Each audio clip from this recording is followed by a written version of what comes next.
So, today we're going to jump into the story of the people of Thamud and the Prophet Saleh. But look, this isn't just some old history lesson. We're going to unpack a really powerful idea about human nature, about progress, and about a kind of truth that feels, well, just as real today as it did thousands of years ago. I mean, really think about that for a second. Imagine you has the ultimate proof, something nobody can argue with, and it's staring everyone right in the face. You lay it all out, crystal clear, hoping to, open some minds. And what do you get back? Nothing. Or worse, they laugh at you. They just flat out reject it. That exact puzzle is right at the heart of the story we're exploring. And this is the one thing we really need to get our heads around. The famous miracle in this story, this she-camel that comes out of a rock, it's actually not the main event. It's more like a catalyst. The real story, the one the Quran wants us to see, is about the psychology behind that rejection. It's about the stubbornness of a heart that's already made up its mind it doesn't want to change, no matter what it sees. Okay, so who were these people? To really understand why their refusal is such a big deal, we have to know who the people of Thamud were. And trust me, they were not some primitive backwater tribe, not even close. They were a civilization at the absolute peak of its power. I mean, the picture we get of them is just incredible. These people were master engineers. They carved these stunning, intricate homes right into the sides of mountains, architectural feats that blow your mind even today. They were strong, they were rich, and they controlled everything around them. By any standard we use today, they were the definition of success and progress. And right there, that's the central tension of this whole story. All that power, all that amazing technical skill, it didn't make them wise. It didn't give them any kind of moral compass. And this is such a powerful warning for all of us. A society can look incredibly advanced on the outside, but be completely empty on the inside. Their progress was all about stuff, with no conscience to guide it. So, into this powerful, super-confident society comes the Prophet Salih.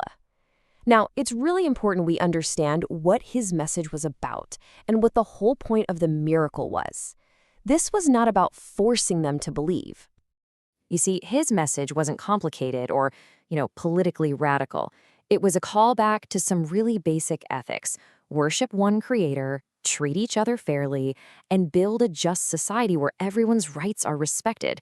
He wasn't trying to tear their system down. He was asking them to fix it from the inside, to match their power with a real purpose. So when they demanded a sign, a miracle, well, they got one. But we have to understand the purpose of this miracle.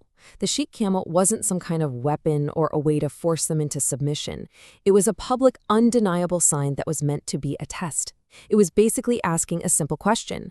Are you willing to admit there's a reality bigger than your own strength and your own accomplishments, or is your pride just too big? Okay, this brings us to the absolute core of our explainer.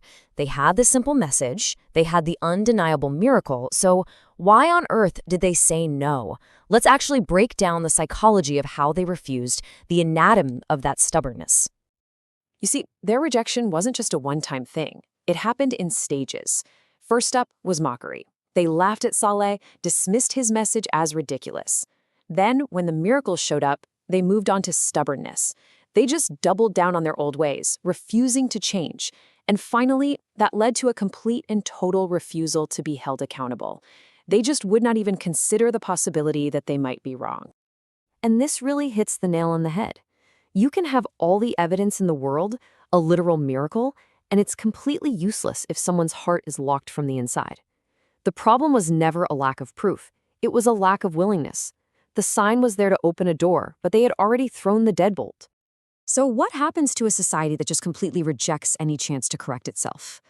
The Quran tells us they were destroyed, but it's so important to understand how this is framed. This isn't some story about a vengeful God getting personal revenge. It's about a natural, inevitable consequence. It's like a law of the universe. Getting this comparison is key. The story is presented as a sunnah, a universal law or principle that applies to everyone. It's a warning for every society, not just the people of Thamud. It isn't meant to show off some scary, overwhelming power. Instead, it's meant to show us the built-in fragility of any society, no matter how strong it looks, if it refuses to live by truth and justice. And in the end, those amazing homes they carved in rock, their incredible strength, all their wealth, none of it could save them.